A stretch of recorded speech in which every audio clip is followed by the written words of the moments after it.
Aloha and welcome to this WOD called Bootstrap Browser History. This is kind of a fun WOD. What we're going to be doing is basically taking that old browser history that we did in a funky way back in the UI Basics module using that, float and all that stuff. And what we're going to do is basically make it look all spiffy and modern using Bootstrap. And we'll see just how simple that is to do. So the deal is that we're going to, before you start this, definitely have completed the Bootstrap bookmarks assignment.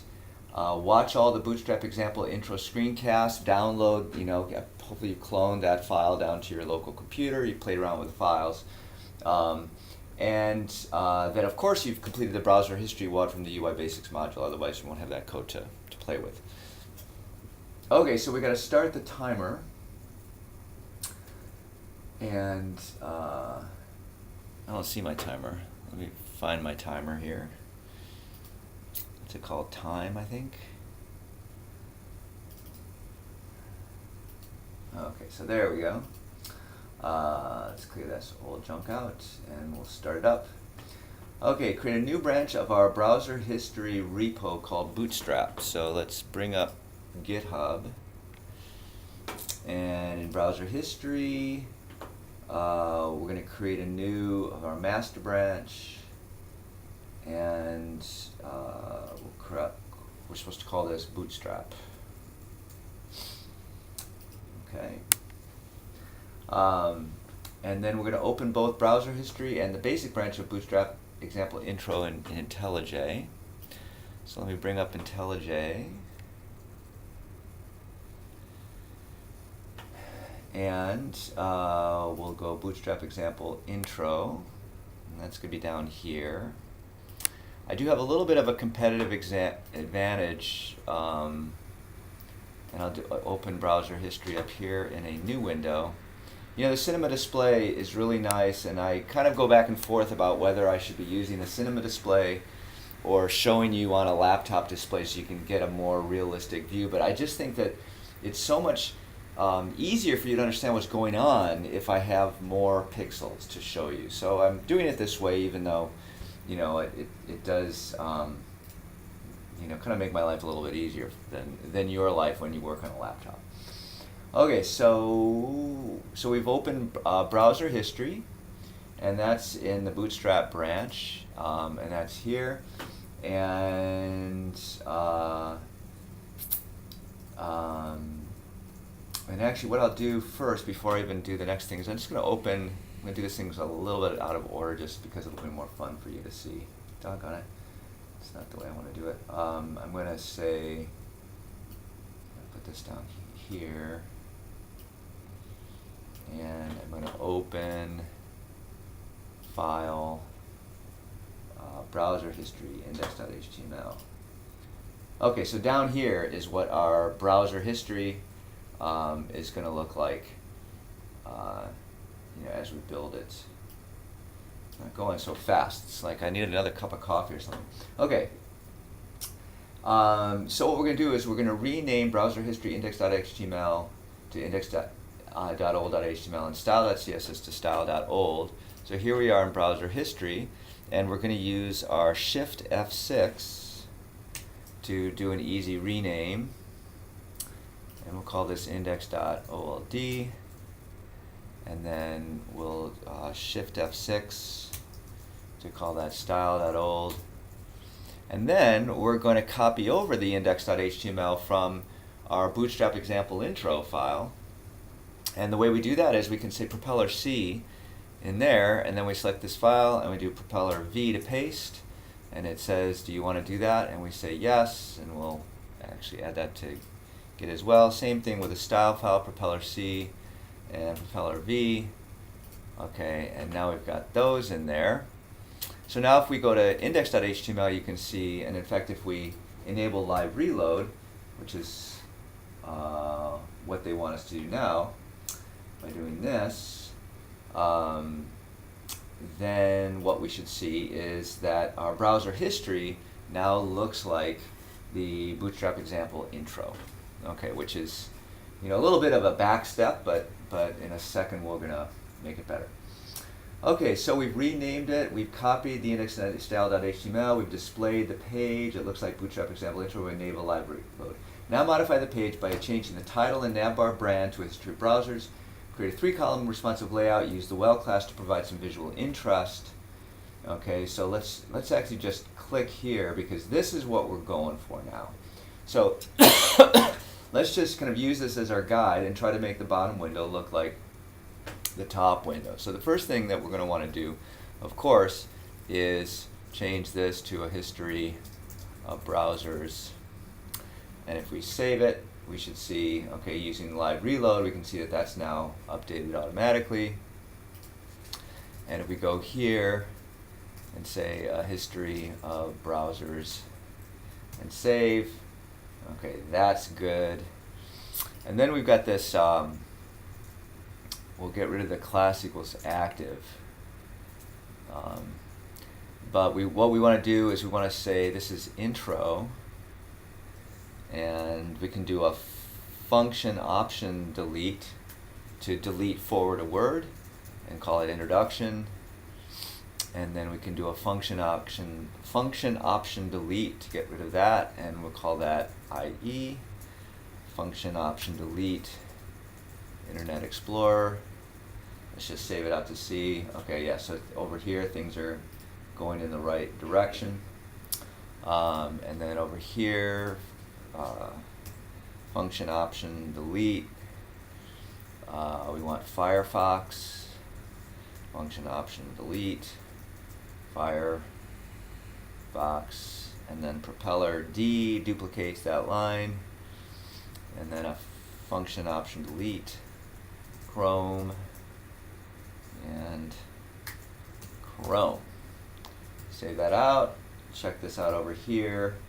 Okay, it looks like our menu bar now looks right like the menu bar up there. So we've made some progress.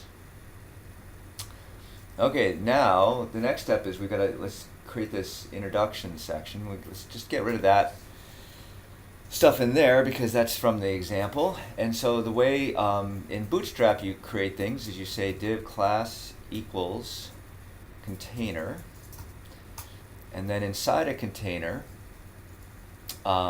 we want to have for this first section a WEL. So we're going to say div class equals WEL, and then inside there we want this introduction section. So the way I'm going to do that is a propeller E to go to recent files, and then we're going to get our index.old.html where that stuff was. So let's just take that H2, all that, and we'll propeller C it, and then we'll do E to get our index this and go back, toggle back, and then we'll paste it in.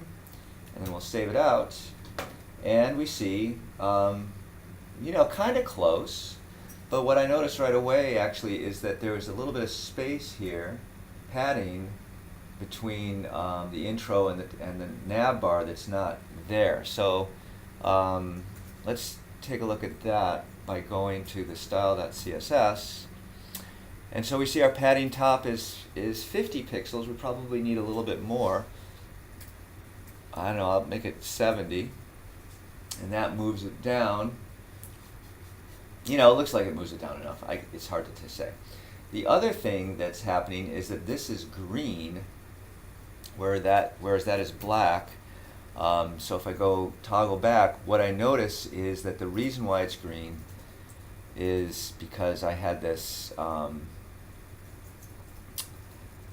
the tag was surrounding the introduction, which maybe was a good idea, but it does create that that problem. So if I just make the tag end before the start of the text, it goes to black. We could have also done some CSS overrides to make link colors inside the H1 inside a WEL, whatever. But this is a much simpler solution. Okay, and as a result, it looks like my introduction is just like the other one. Okay, so that's all good. And then, so that's the div class container. So now I want to have another, now I need my 3-column thing. And for that, I'm going to have to make a div class equals row, okay, because we have 3 rows. And then inside there, we're going to have a div class equals, and it's a call, and you can do small or medium. It doesn't, I don't know. I'll do small just for fun. And then inside this column, I need a well. So I'll say div class equals well.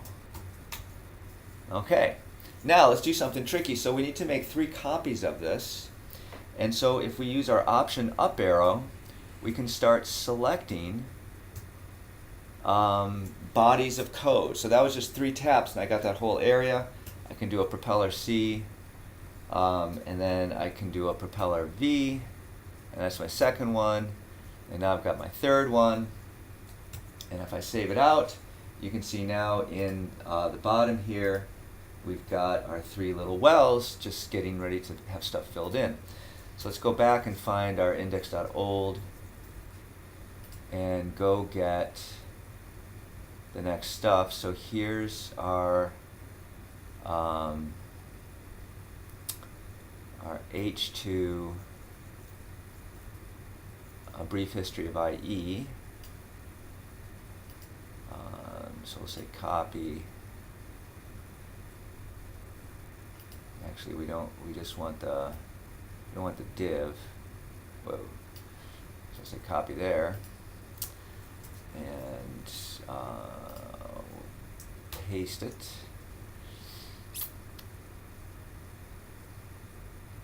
And it looks, actually, when I look at it now, it looks like I dropped the H2. Bad. Okay, so here's a brief history of IE. But it looks like it should be a brief history of Internet Explorer. So let me just fix that. And of course, this anchor tag is not good, so we fix that. So now a brief history of Internet Explorer, and we also noticed that this the logo is centered here, where it was much nicer before. So let's look at the style old.css, and what we see is we had made the image look like that before, whereas in our current one, image has got this silliness just for displaying that, that picture of Bootstrap in the middle. So we'll just fix that with the original image thing, and then when we save it, we can see that all of a sudden the logo looks great. Okay, so we're doing pretty good here. Let's go back to index.old and then find the Firefox, and we'll copy that, and we'll go back to index.html, and we'll paste it in, and we'll just, because we know to do that, we'll fix that, and we'll save it out, and there's Firefox. That looks pretty good, looks just like the other one. So we got one more to do. So we'll go to index.old, and we'll find Chrome, copy, back to here, paste, change that silly tag. Wish I'd done that better the first time, but one never knows how a system will change over time. Okay, so there we have a brief history of Internet Explorer, brief history of Firefox, brief history of Chrome. Looks just like the other one. This padding looks basically the same. So I think we're good. So if we go back to our instructions, when you're done, delete the .old file. So we can just press delete on that and say, as a usage that's not safe to relate, delete anyway, because that's just from the index.old. But it's kind of cool that it's seeing that. And then we save this out, and then we can go back to GitHub And we're going to say that we've made changes to index and style.css. So finished Bootstrap browser history. So we'll commit and sync. And we've done right under 14 minutes. So we'll call that a 14-minute WOD. Hope that was, useful to you. There's some interesting, bindings for IntelliJ that you'll hopefully like. That option up arrow is kind of a cool one. So use all these exercises as a way, since the actual programming is kind of simplistic, you can use it as a way to kind of fine-tune or optimize your use of IntelliJ. All that stuff, the better you get at it, the faster you can work, and all those little pieces do add up over time. Plus you're just making your fingers more versatile. All right, thanks a lot.